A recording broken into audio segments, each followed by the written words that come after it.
ꯑꯍꯥꯟꯕꯃꯛꯇꯗ diamond TV channel ꯌꯦꯡꯕꯤꯔꯤꯕꯁꯤꯡꯕꯨ Nirmala ꯊꯥꯡꯖꯝꯅ ꯇꯔꯥꯝꯅ ꯑꯣꯛꯆꯔꯤ ꯉꯁꯤ ꯅꯤꯡꯊꯧꯀꯥꯕ ꯅꯨꯃꯤꯠ ꯑꯣꯏꯕꯅ ꯑꯌꯨꯛꯀꯤ ꯄꯨꯡ 7:30 ꯇꯥꯈꯤꯕꯒ ꯂꯣꯏꯅꯅ ꯉꯁꯤ ꯏꯁꯩ ꯁꯛꯅꯁꯤ ꯊꯧꯔꯝ ꯊꯝꯖꯔꯤ ꯊꯧꯔꯝ ꯑꯁꯤꯗ ꯁꯤꯖꯤꯟꯅꯖꯔꯤꯕ ꯃꯣꯕꯥꯏꯜ ꯅꯝꯕꯔ ꯑꯃꯨꯛꯇꯪ ꯅꯤꯡꯁꯤꯡꯖꯒꯦ 7005707808 ꯍꯥꯏꯔꯤꯕ ꯅꯝꯕꯔ ꯑꯁꯤꯗ ꯀꯣꯜ ꯇꯧꯕꯤꯔꯛꯇꯨꯅ ꯑꯗꯣꯝꯒꯤ ꯍꯩꯖꯕ ꯑꯄꯥꯝꯕ ꯏꯁꯩ ꯁꯛꯄꯒꯤ ꯈꯨꯗꯣꯡꯆꯥꯕ ꯗꯥꯏꯃꯟ ꯇꯤꯚꯤ ꯆꯦꯅꯦꯜꯒꯤ ꯃꯥꯏꯀꯩꯗꯒꯤ ꯊꯝꯖꯔꯤ सिजनजरीब नंबर अमुक्तंग निंगसिंगजगे 7005707808 हाइरिब नंबर असिदा कॉल तौबिरक्तुना अदोंगी अपाम्बा इशै शक्पगी खुदोंचाबा डायमंड टीवी की माइकेदगी थमजरी अदुगा असिगी अहानबा कॉलर लौखचगे कनाना करी इशै शक्पिरई हाइबदु मयाम पुना यंगमिनसि किस लाइव टेलिंगसिन ब्रेबा सिंखै मोइरांग तराम नौचरी इसी अहम कॉलर लौकचगे हेलो हेलो तराम नौचरी सागी मिंग लाइफम हाइबियु हाइबुंग पोपीदगी लिंथोइनी जे हाइबुंग पोपीदगी लिंथोय चाक थोंगब्रो थोंगिए कई मथेल थोंगे ngasidi kubisa chaninge na kubisa oin tawra adu karamba isai saktoino tathik pidagi pusbani na sakpa oina sarage haurasiko ichoi choi ri wakhal se nungsiba na sumhatle manglan gumle tai bang gumle manglan se ichoi choi ri wakhal se nungsiba na sumhatle manglan gumle tai bang gumle manglan se awa bai pakta amul tauri nungai bataramda amul lubli awa bai pakta amul tauri nungai bataramda amul lubli kabli nubli nangi dama nubli kabli nangi dama karino haifong khandana karino haifong khandana ichu churi wakhal nusibana sumalle manglan gumle tai bang le manglan se potha bafung jadi nikut amata tagi wakhal khanjabada potha bafung jadi nikut amata nang tagi wakhal khanjabada angau bigumle punsi ase angau bigumle punsi ase musiba nangi dama musiba nangi dama ichoi choi wakhal se musiba na sulhatle manglan gumle tai bang gumle manglan se jello ai sai jello थागचरी लिंथोय याम फजना सकपिरई मथंगी caller द खुदोंचा पिजगे सिजनजरीबा मोबाइल नंबर 7005707808 हाइरिबा नंबर सिदा कॉल तौबिरक्तुना दोंगी अपाम्बे शै सकपगी खुदोंचाबा थमजरी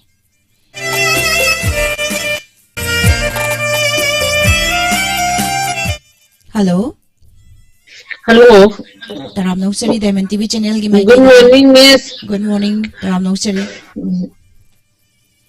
isai yanta khandi yadro isai khanbagi thauram nati isai sakpagi thauramni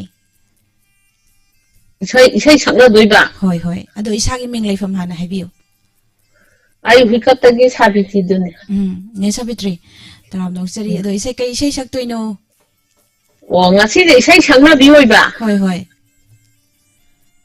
तदे अमा सकलागे अस आइदि इसै खनगे तौगने दुगा इसै खन बगिना हाये ओ ꯍꯣꯏ ꯑꯗꯨꯗꯤ ꯑꯃꯠꯇ ꯁꯨꯝ ꯌꯦꯡꯉꯛꯀꯦꯀꯣ. ꯍꯣꯏ ꯍꯣꯏ ꯍꯧꯕꯤꯔꯣ. ꯉꯥꯏꯔꯝꯒꯦ ꯑꯩꯅ ꯅꯪꯕꯨ ꯃꯄꯣꯛ ꯂꯥꯡꯉꯣꯜ ꯑꯃꯗ ꯃꯄꯣꯛ ꯂꯥꯡꯉꯣꯜ ꯑꯃꯗ ꯂꯩꯔꯥꯡꯅ ꯁꯥꯠꯂꯝꯃꯨ ꯈꯣꯏꯃꯨ ꯑꯣꯏꯅ ꯉꯪꯂꯒꯦ ꯊꯥꯖ ꯑꯣꯏꯅ ꯉꯥꯜꯂꯝꯃꯨ ꯅꯉꯥꯟꯗ ꯅꯣꯡꯏꯜ ꯑꯣꯏꯔꯒꯦ ꯉꯥꯏꯔꯝꯒꯦ ꯑꯩꯅ ꯅꯪꯕꯨ ꯃꯄꯣꯛ ꯂꯥꯡꯉꯣꯜ ꯑꯃꯗ ꯄꯤꯕꯅꯤ ꯑꯩꯗꯤ ꯇꯥꯏꯕꯪꯒꯤ ꯊꯧꯔꯤ ꯄꯨꯔꯕꯅꯤ ꯑꯩꯗꯤ ꯇꯥꯏꯕꯪꯒꯤ ꯊꯧꯔꯤ ꯅꯪꯒꯤ ꯃꯤꯅꯣꯛ ꯑꯃꯅ ꯑꯩꯒꯤ ꯋꯥꯈꯜ ꯁꯥꯒꯠꯂꯨꯏ ꯅꯪꯒꯤ ꯋꯥꯉꯥꯡ ꯑꯃꯅ ꯑꯩꯒꯤ ꯋꯥꯈꯜ ꯄꯠꯇꯥꯅꯧꯏ ꯉꯥꯏꯔꯝꯒꯦ ꯑꯩꯅ ꯅꯪꯕꯨ ꯃꯄꯣꯛ ꯂꯥꯡꯉꯣꯜ ꯑꯃꯗ ꯀꯔꯝꯅ ꯀꯥꯎꯒꯅꯤ ꯅꯪꯒꯤ ꯅꯨꯡꯁꯤ ꯃꯤꯅꯣꯛꯇꯣ ꯅꯣꯡꯃ ꯅꯪꯅ ꯅꯣꯛꯈꯤꯕ ꯃꯤꯠꯌꯦꯡꯗꯣ ꯊꯃꯣꯏꯅ ꯂꯩꯔꯤ ꯃꯈꯩ ꯀꯥꯎꯕ ꯉꯝꯂꯣꯏ ꯑꯩꯅ ꯉꯥꯏꯔꯝꯒꯦ ꯑꯩꯅ ꯅꯪꯕꯨ ꯃꯄꯣꯛ ꯂꯥꯡꯉꯣꯜ ꯑꯃꯗ ꯃꯄꯣꯛ ꯂꯥꯡꯉꯣꯜ ꯑꯃꯗ ꯂꯩꯔꯥꯡꯅ ꯁꯥꯠꯂꯝꯃꯨ ꯈꯣꯏꯃꯨ ꯑꯣꯏꯅ ꯉꯪꯂꯒꯦ ꯊꯥꯖ ꯑꯣꯏꯅ ꯉꯥꯜꯂꯝꯃꯨ ꯅꯉꯥꯟꯗ ꯅꯣꯡꯏꯜ ꯑꯣꯏꯔꯒꯦ ꯉꯥꯏꯔꯝꯒꯦ ꯑꯩꯅ ꯅꯪꯕꯨ ꯃꯄꯣꯛ ꯂꯥꯡꯉꯣꯜ ꯑꯃꯗ. ꯂꯣꯏꯁꯤꯟꯖꯔꯒꯦ ꯃꯤꯁ. ꯊꯥꯒꯠꯆꯔꯤ ꯅꯦꯅꯦ. ꯆꯥꯛ ꯏꯁꯤꯡ ꯊꯣꯡꯕꯤꯔꯕꯔꯣ? ꯀꯣꯜꯁꯦ ꯇꯠꯊꯣꯛꯈ꯭ꯔꯦ. ꯊꯥꯒꯠꯆꯔꯤ. ꯏꯁꯩ ꯌꯥꯝ ꯐꯖꯕ ꯉꯥꯏꯔꯝꯒꯦ ꯃꯄꯣꯛ ꯂꯥꯡꯉꯣꯜ ꯑꯃꯗ ꯍꯥꯏꯔꯤꯕ ꯏꯁꯩ ꯈꯨꯗꯣꯜ ꯇꯝꯕꯤꯔꯝꯕ ꯃꯊꯪꯒꯤ ꯀꯣꯂꯔꯗ ꯈꯨꯗꯣꯡꯆꯥꯕ ꯄꯤꯖꯒꯦ. ꯑꯗꯨꯒ ꯂꯥꯏꯞꯇ ꯂꯩꯕꯤꯔꯤꯕ ꯃꯥꯂꯦꯡꯃꯥꯟꯕꯤ ꯊꯣꯏꯗꯤꯡꯖꯝ ꯔꯨꯛꯁꯤꯅꯥ ꯄꯤꯑꯦꯁ ꯉꯥꯟꯕ ꯑꯕꯦ ꯈꯥꯡꯉꯦꯝꯕꯝ ꯑꯗꯨꯒ ꯏꯕꯨꯡ ꯁꯣꯃꯥꯅꯟꯗ ꯑꯣꯀ꯭ꯔꯝ ꯅꯂꯤꯅꯤ ꯄꯨꯌꯥꯝ ꯂꯥꯡꯂꯦꯟꯇꯣꯟ ꯑꯁꯦꯝ ꯇꯔꯥꯝ ꯅꯣꯛꯆꯔꯤ ꯀꯀꯥ ꯁꯃꯔꯦꯟꯗ꯭ꯔ ꯍꯩꯒ꯭ꯔꯨꯖꯝ ꯑꯁꯤꯒꯤ ꯁꯣꯃꯣꯂꯥ ꯁꯃꯔꯂꯥꯠꯄꯝ ꯈꯥꯏꯗꯦꯝ ꯔꯣꯁꯤꯀꯥ ꯇꯔꯥꯝ ꯅꯣꯛꯆꯔꯤ ꯆꯤꯡꯈꯩ ꯃꯣꯏꯔꯥꯡ ꯑꯁꯤꯒꯤ ꯂꯥꯏꯞꯇ ꯂꯩꯕꯤꯔꯤꯕ. ꯍꯜꯂꯣ. ꯍꯜꯂꯣ ꯃꯤꯁ. ꯇꯔꯥꯝ ꯅꯣꯛꯆꯔꯤ. ꯃꯤꯡ ꯂꯩꯐꯝ ꯍꯥꯏꯕꯤꯌꯨ. ꯊꯥꯡꯃꯩꯕꯟꯗꯒꯤ ꯒꯤꯇꯥ. Madam guitar. ꯆꯥꯛ ꯏꯁꯤꯡ ꯊꯣꯡꯕꯤꯔꯕ꯭ꯔꯣ? ꯆꯥꯛ ꯏꯁꯤꯡ ꯂꯣꯏꯖꯔꯦ ꯃꯦꯗꯥꯝ. ꯃꯤꯁ. ꯑꯗꯣ ꯀꯔꯤ ꯃꯊꯦꯜ ꯊꯣꯡꯕꯤꯔꯒꯦ? ꯉꯁꯤꯗꯤ ꯀꯣꯕꯤ ꯂꯩ ꯊꯣꯡꯉꯦ. ꯁꯤꯡꯖꯨ ꯑꯃ ꯁꯨꯏ. ꯌꯣꯡꯆꯥꯛ ꯁꯤꯡꯖꯨ ꯑꯣꯏꯔꯝꯒꯗꯕ ꯃꯥꯜꯂꯦ. ꯍꯣꯏ. ꯑꯗꯣ ꯏꯁꯩꯁꯨ ꯐꯖꯕ ꯑꯃ ꯁꯛꯇꯣꯛꯑꯁꯤ. ꯀꯔꯤ ꯏꯁꯩ ꯁꯛꯄꯤꯗꯣꯏꯅꯣ? ꯉꯁꯤꯗꯤ ꯍꯦꯟꯖꯥꯡ ꯍꯥꯎꯗꯣꯔꯤ ꯇꯧꯕꯗꯣ ꯃꯇꯦꯛ ꯑꯃꯇꯪ ꯁꯛꯀꯦ ꯃꯤꯁ. ꯍꯣꯏ ꯍꯣꯏ ꯍꯧꯕꯤꯔꯛꯑꯣ. ꯉꯁꯤꯗꯤ ꯍꯦꯟꯖꯥꯡ ꯍꯥꯎꯗꯧꯔꯤ ꯀꯨꯕꯤ ꯆꯤꯛꯈꯥꯏꯕ ꯌꯥꯎꯗꯧꯔꯤ ꯃꯆꯜ ꯁꯨꯅ ꯍꯥꯞꯂꯕꯗ ꯇꯤꯜꯍꯧ ꯆꯅꯝ ꯃꯔꯨ ꯃꯔꯥꯡ ꯌꯦꯟꯗꯦꯝ ꯁꯣꯏꯕꯨꯝ ꯏꯔꯣꯝꯕ ꯀꯅꯥꯒꯂꯦꯝꯕ ꯄꯥꯒꯅꯤ ꯇꯀꯇꯦꯡ ꯇꯥꯡ ꯇꯥꯃꯣ ꯅꯪꯁꯨ ꯍꯦꯟꯁꯥꯡ ꯁꯦꯝꯅꯤꯡꯃꯜꯂꯤ ꯉꯥꯗ ꯁꯦꯝꯕꯤꯌꯨ ꯍꯥꯏꯖꯕꯅꯤ ꯏꯅꯝꯃ ꯅꯪꯁꯨ ꯈꯠꯃꯜꯂꯤ ꯅꯅꯥꯛꯇ ꯑꯗꯨꯝ ꯂꯩꯅꯕ ꯅꯪꯅ ꯏꯔꯥꯡ ꯍꯧꯖꯤꯜꯂꯤ ꯇꯥꯃꯣ ꯅꯪꯁꯨ ꯍꯦꯟꯁꯥꯡ ꯁꯦꯝꯅꯤꯡꯃꯜꯂꯤ. ꯉꯁꯤꯗꯤ ꯍꯦꯟꯖꯥꯡ ꯍꯥꯎꯗꯧꯔꯤ. ꯃꯤꯁ ꯑꯩ ꯊꯝꯖꯔꯒꯦ. ꯊꯥꯒꯠꯆꯔꯤ ꯃꯦꯗꯥꯝ. ꯑꯗꯨꯝ ꯌꯥꯝ ꯐꯖꯅ ꯁꯛꯇꯣꯛꯄꯤꯔꯝꯃꯤ. ꯊꯥꯒꯠꯆꯔꯤ. ꯃꯊꯪꯒꯤ ꯀꯣꯂꯔꯗ ꯈꯨꯗꯣꯡꯆꯥꯕ ꯄꯤꯖꯒꯦ.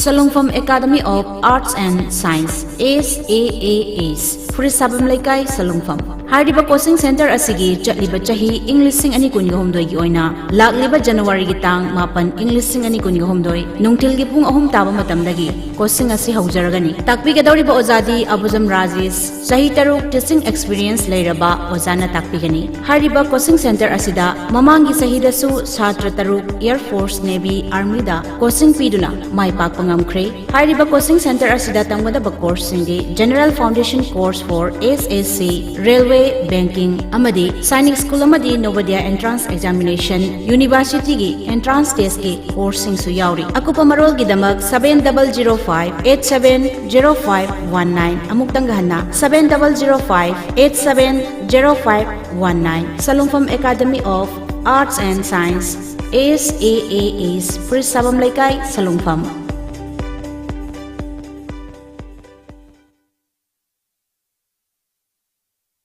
Breaking Madunda, Taram Nochari. Hello. Good morning. Good morning. Taram Nochari, Sagi Ming Life from Highview. Wawakai sa dati tagi mo marakon no. Nene, kari isay sakpi doy no. Ari ba isay ama sa koreke.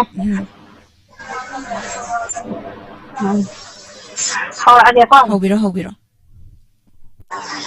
Life thaki thare malang siron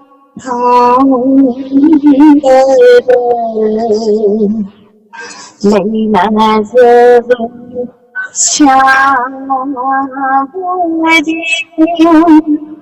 thai baran Life thaki thare malang siron Ina jagoy sabudi tajamadi ngai bara Life thaki thare Leila to ubadam namoy ay binuli Leila to ubadam namoy ay binuli Nusilaw Amoy ay sinungawi Lai jathitan Malang siron hangare Leina jagoy sabudi Tajamay baram Leila tawang Tay bang thamoy tanili Si mawalan siya Thamoy ay sinungawi Lai thaki sarita Malang siron hangare Leila jagoy sabudi Tajamay baram Kagin sinami bayan Mundulit na purami Kagin sinami bayan Mundulit na purami Nilathat sa kilangan Taibang may sakungaran Nilathat sa kilangan Taibang may sakungaran Lai thaki tharita malang siron hangare Leina jagoy sabudi tajamay ngai bara Nusin jara ko ai je ne ta ba ka phangdo khare adu Hoy nene gise bazar da su laiba male do karai wai jaga da lairaga sakpi da ino Ai di pofam da ne ngatang di do lat ngai ta ning ne bari ka uri se Hoy mina ka ti yeng lagro ha mina ka ti yeng ak pa yaudra ta we ai ke ta bom ba ai som pon ama ka sana bon ma ya la ka ti na sa biam na sa ka ko Tagachari nene mathangi caller da khudong chaw pizagi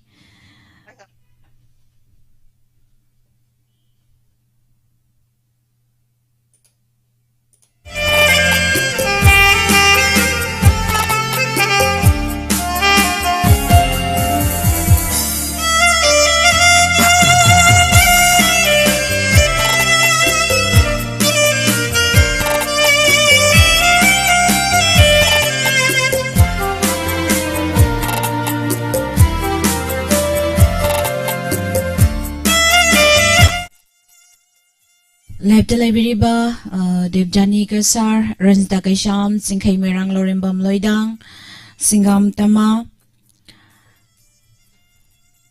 Namna Changbirapa Bilangbam, Taram Nokchari, Tarumasida, Matangi Kolar Malokotagi, hello. Miss. Loudspeaker Thado Kubra. Hello. Hello. Adongi inakta phone nama lai bibra. Aduga loudspeaker thado bibra. Hello. Loudspeaker thado bibro. Echo chatle kamai to bono. Ado inakta YouTube ama tha bro asigi program se. Hello.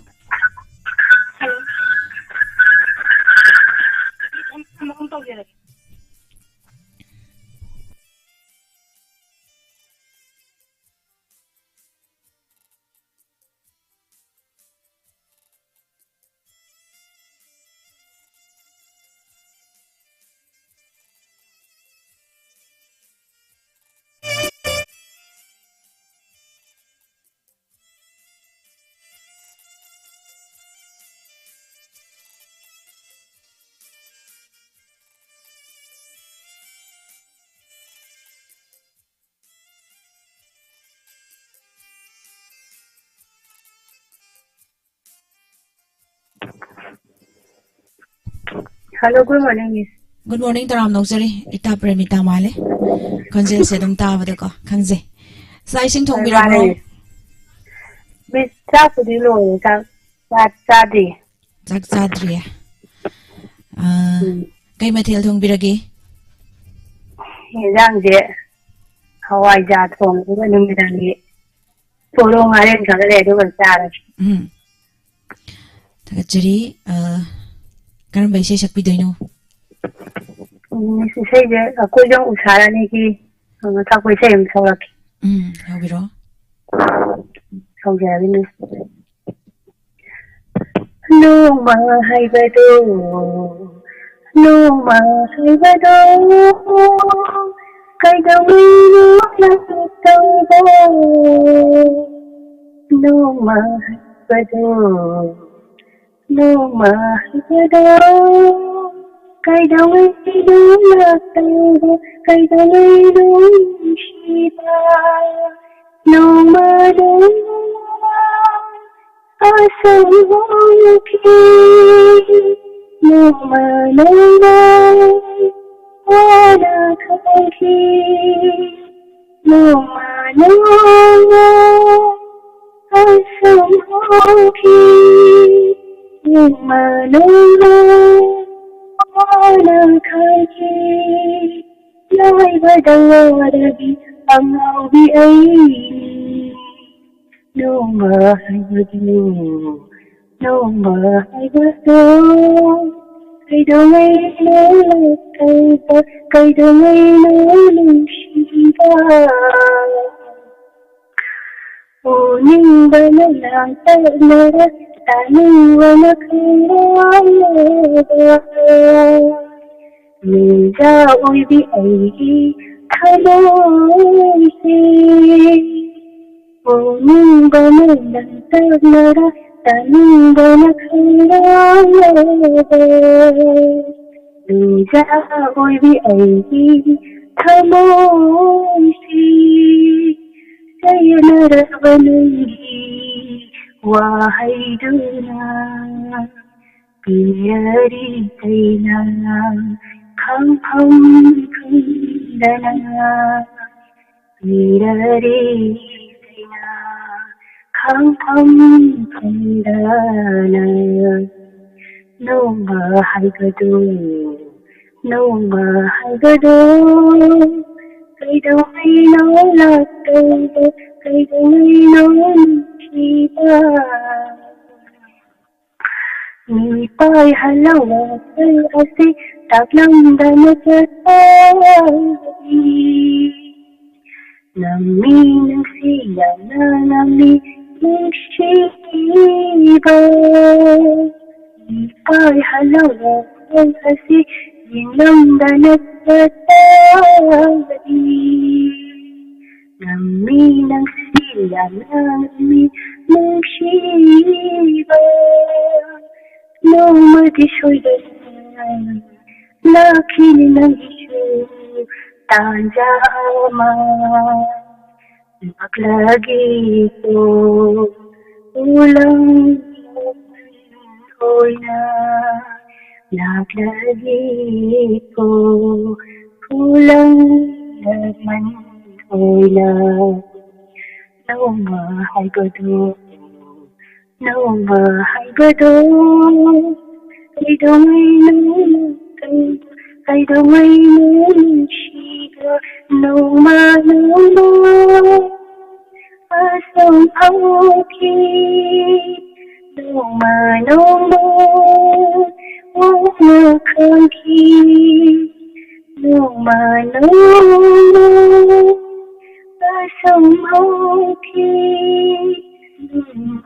ꯅꯣꯡꯃ ꯋꯥꯅ ꯈꯪꯈꯤ ꯂꯣꯏꯕꯗ ꯋꯥꯔꯕꯤ ꯑꯉꯥꯎꯕꯤ ꯑꯩꯅꯤ ꯅꯣꯡꯃ ꯍꯥꯏꯕꯗꯨ ꯀꯩꯗꯧꯉꯩꯅꯣ ꯂꯥꯛꯇꯧꯕ ꯀꯩꯗꯧꯉꯩꯅꯣ ꯅꯨꯡꯁꯤꯕ ꯃꯤꯁ ꯂꯣꯏꯖꯔꯒ ꯊꯥꯒꯠꯆꯔꯤ. ꯊꯥꯒꯠꯆꯔꯤ ꯃꯤꯁ.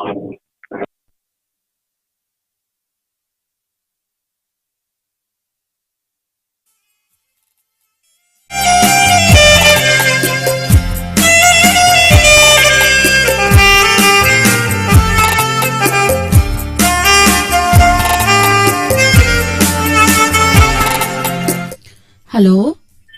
Hello, Nyateva. Hello. Hello. Taram Noksari. Hello, Oga Tete Masadagi Sundarini. Taram Noksari, Karamay say Sapidoino.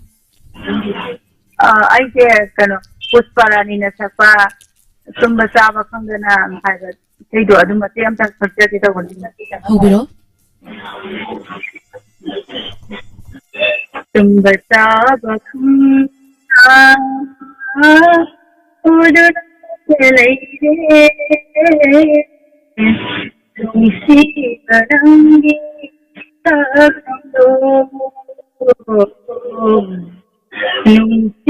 Banangi Iku Uriyato Banande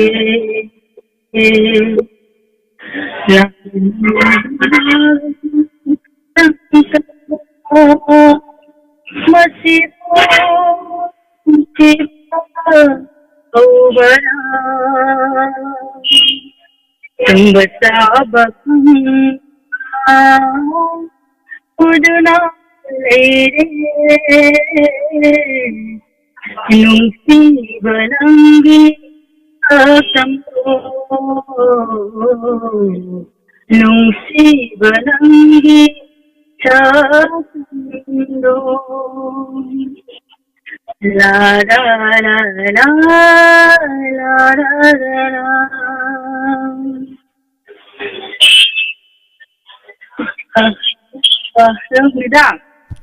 Tajri.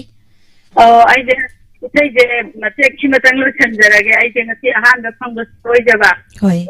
Matang the General Soyabanga Moisege. Tajri. Matangi Kola Kodong Zawa Pizage.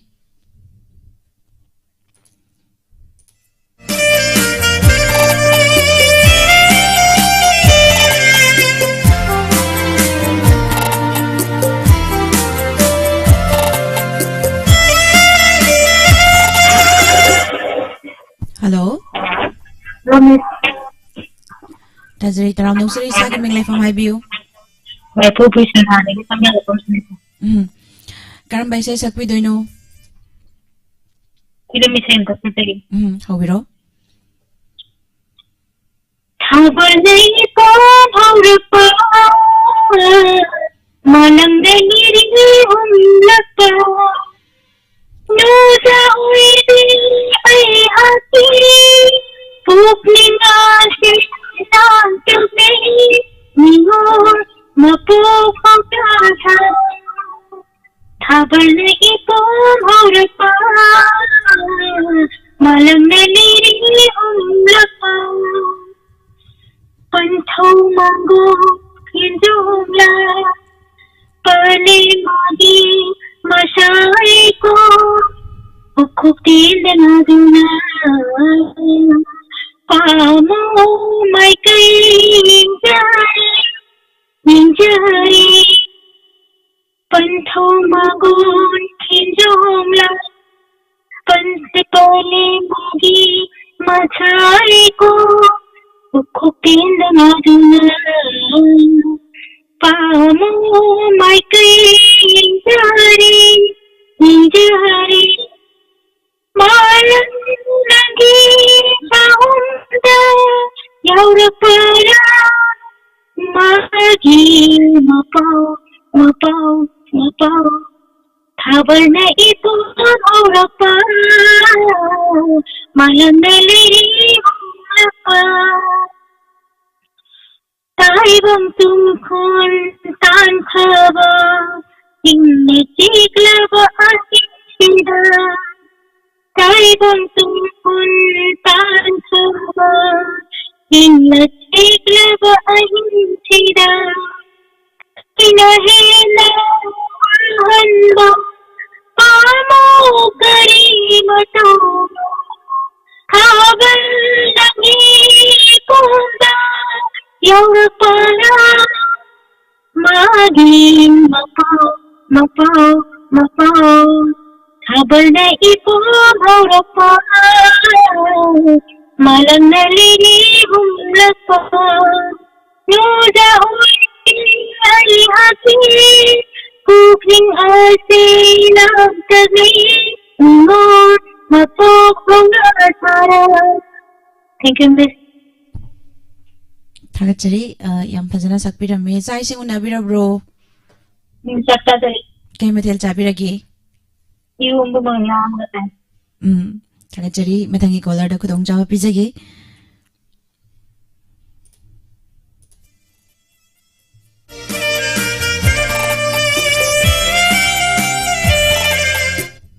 madam kaji katang aisha lai mathangi caller lo ko jagi hello Hello.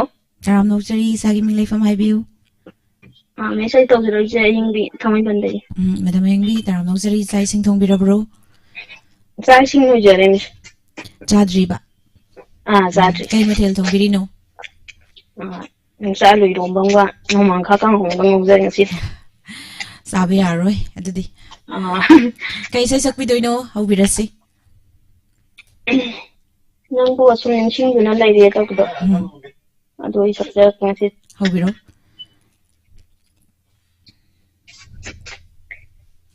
Nangbu asum ningsing duna laire nangbu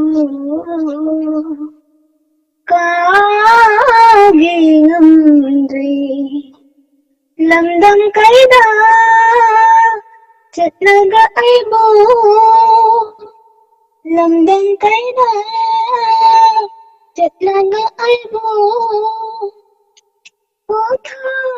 sige niku amatang nangbu asum ningsing dona lairi nangbu kagingamdre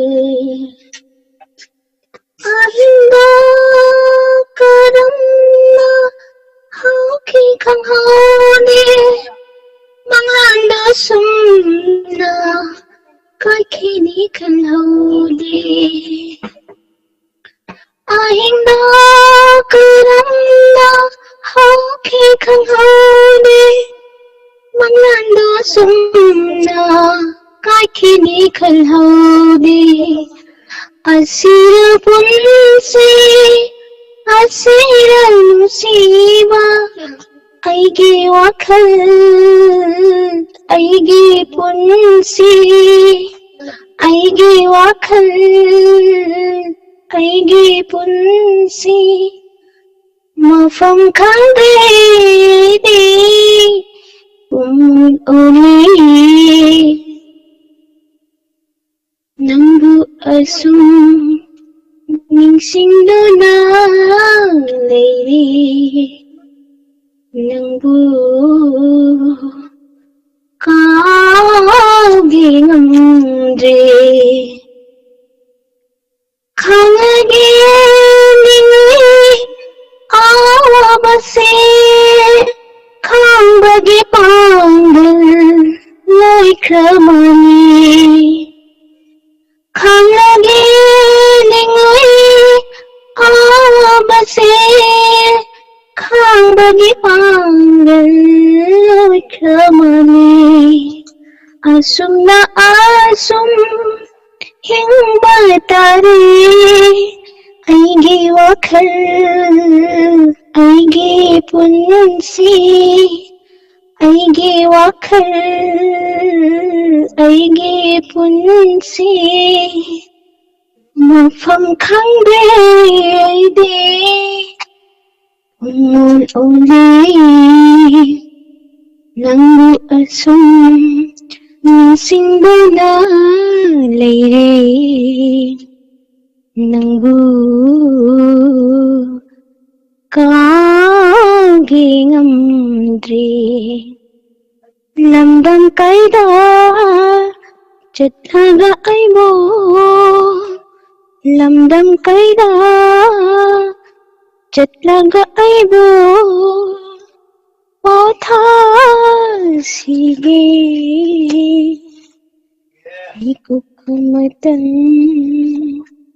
Thank you, Miss. Thagachari isai ka tambirapro ngahawai sibo yam phajana sakpirei Say the thumbs a day, Miss.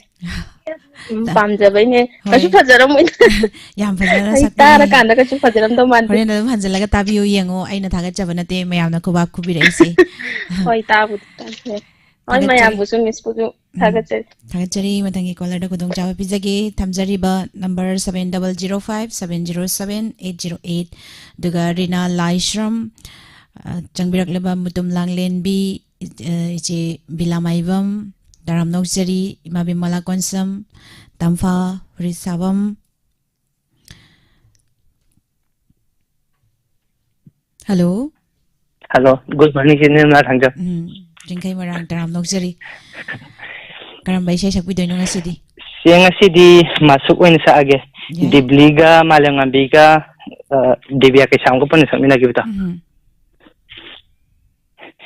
hairat lone nasinna bukningi apamba lotuna thamlanu nangi thamoida thamoi anigi yanabaduni mutpanai roidaba thamoigi asengba nungsiba aigi nungsiba laklo thamoigi diman pamuba leishak leisu henbi leirangi nungsiba leinamda tin khare ngasidi khanghauda mangau thiraba tagi oina ha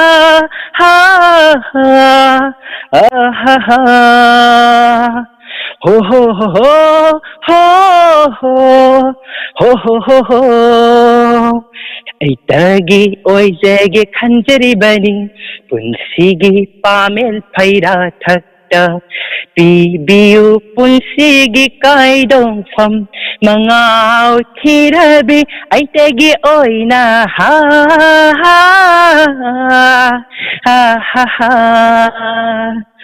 ho ho ho ho soirabi nangi shamlangdo haidok lage ikhusina ꯎꯍꯜꯂꯒꯦ ꯉꯁꯤꯗꯤ ꯅꯐꯝꯗ ꯃꯥꯂꯦꯝꯒꯤ ꯐꯖꯕꯁꯨ ꯏꯂꯣꯏ ꯅꯥꯏꯗ꯭ꯔꯕ ꯅꯨꯡꯁꯤ ꯏꯄꯥꯛꯇꯨꯗ ꯄꯨꯗꯨꯅ ꯆꯠꯂꯒꯅꯤ ꯅꯪꯕꯨ ꯄꯟꯊꯨꯡ ꯇꯝꯅ ꯍꯥꯡꯂ ꯅꯣꯡꯗꯣꯜ ꯃꯥꯂꯪꯗ naitong paibisik labo uraga kijay ne thamoy na ay shukigadara nang tegi wakal kalingay kaururi awabasu sangbiro ne ngasidy thamoy se nungsigi masukaya ithokare thamoydagi nungsigi wahay kaya sairenge shu natabay na nafamda amuhan na yelaro nangi ay fanaba kanbashu leplarge adubu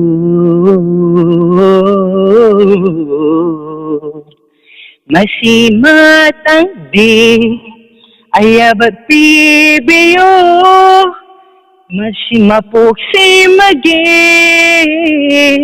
nangguning singjage asuk nung sibi nahana aduk karigi lapthokmi asuk nung sibi nahana aduk karigi lapthokmi lagpa mo binung sibi hamlaro naktang sidi lagpa mo binung sibi hamlaro naktang sidi aidi nangi leplabani aibu nushiba tambiriba luthoktaba saktamni nahaki nukliba minokna kangaw na aibu mafong kangdana asikpa hingsuloy kare thokdamba thajasu sangkare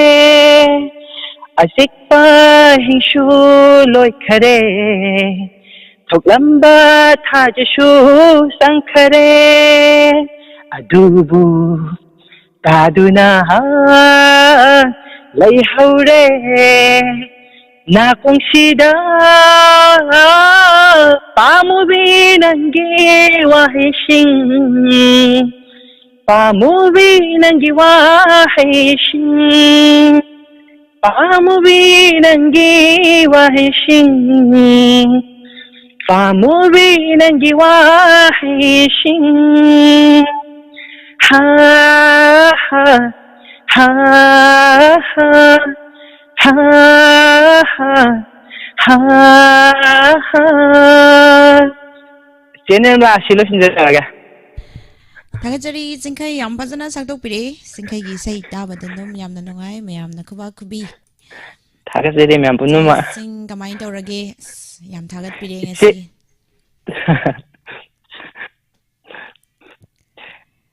Sebatang kolar kudang japi jarage hoi thagachari kudon tamsaki sei matema nungsiminok to nok lunu kanada haiba isai se matema yam matem kadang kudol tamjage ai sigi sei se yamnadi haijabadi na tri khloidri aina tasaludabage haitare do matem kadang kudol tamjage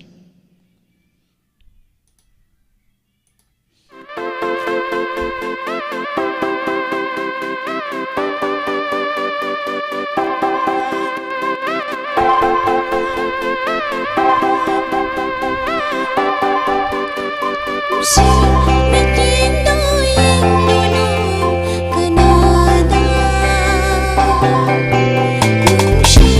để không bỏ lỡ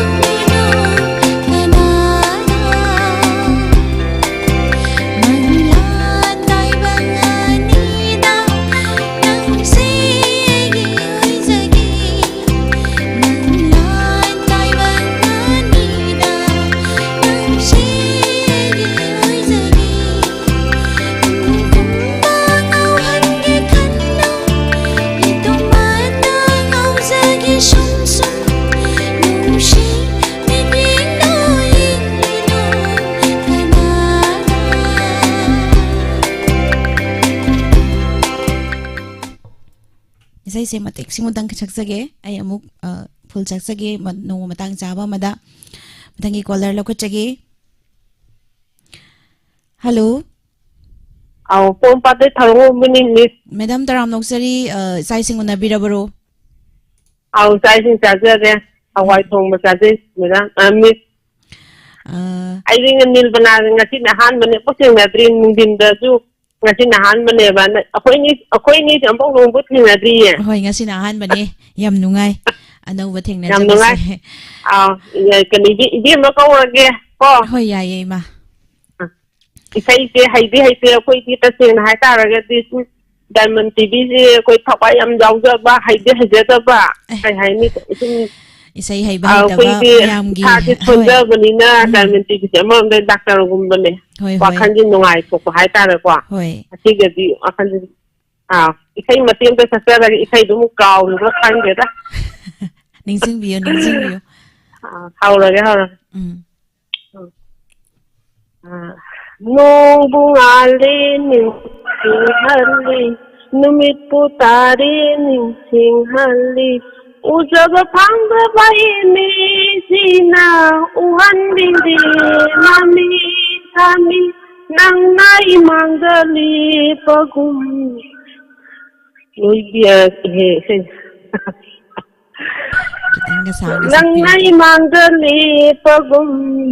Lo lan lấy khờ nâng bu nung bu ali ning sing hali numit putari ning sing hali ujaga pangda baini sina uhan bidi mami sami nang nai manggali pagum lo lan lấy khờ nâng bu Nung bungali ning sing hali ujaga pangda baini sina uhan didi mami sami nang nai manggali lam dam tam na lai khabanang bu tek lai jak lu lâu khabanang bu ujaga pangda baini sina uhan didi mami sami nang naim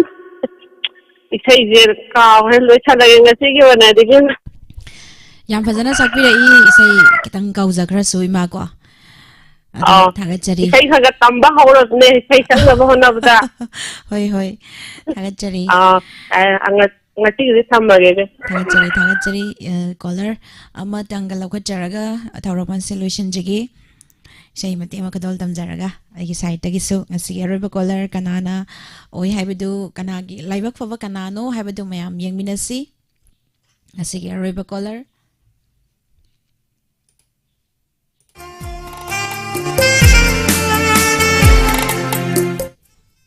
Hello, Miss. Tarano Chari, Isagi Mingley from Hibio. I go Bishnadagi, Ingani Sona. Karamba isay sakbidoino. Ay, say sakpati kanja din Miss Abu. Adum sagara. How biro? Ima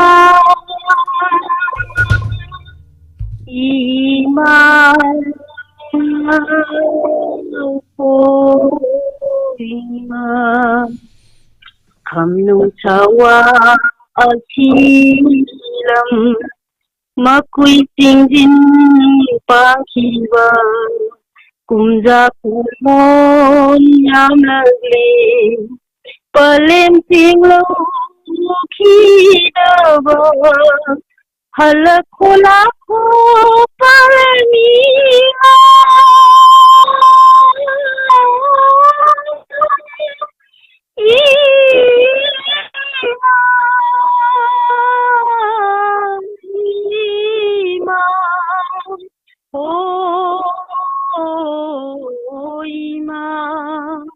Kamnung Chawa Asilam Kamnung Chawa Asilam Naparin Hatari Hadingai Paling Kauba Haidingai Panthau Masa Thandringai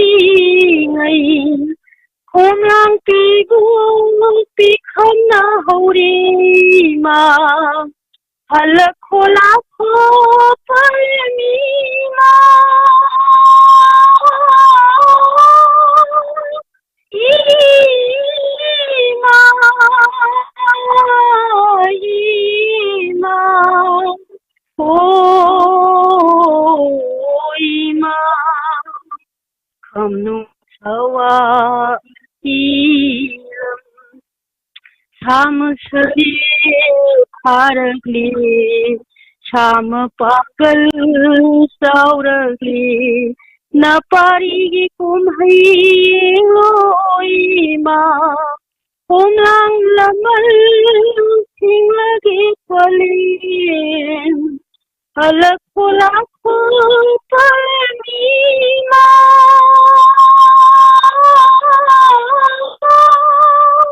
Ima, Ima, oh Ima, makui singding pangkiba, unja kumon yang lagi, Ima, Ima. Jeremy.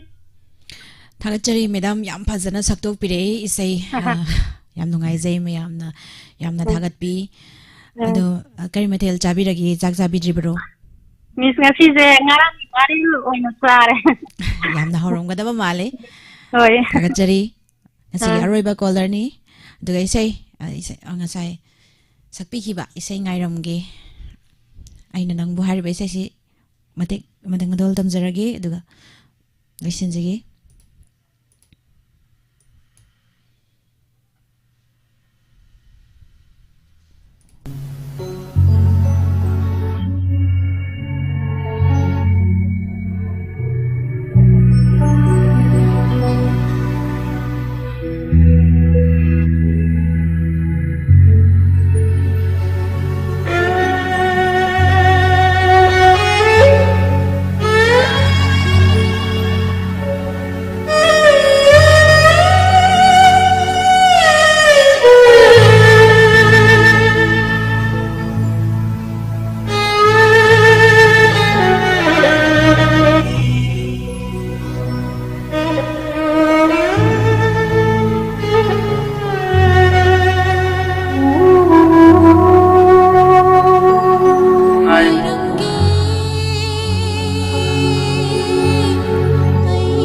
mayam pumnamakpu thagatpa phongdoksari ngasigi live streaming da laibiriba mioi marfuga humdoi aduga hawdagina loiba fawba laibiriba miyang tabiriba amadi MCTV GTPL cable network ti yengbiriba kosem radio tabiriba sing pumnamakpu thagatpa phongdoksari Diamond TV channel gi maike dagi asigi lengsin biraiba Samala Samarelapam Kaka Samarendra Higruzam Duga Menau Namirakpam Sarzublayum Nam Vaikom Toibi Bemalak Ima Bemala Konsam Avenau Pangambam Ibem Sanene Ningthauzam Aduga Mayam Jematheng Arya Rosni Pumnamakpu Taramnokcheri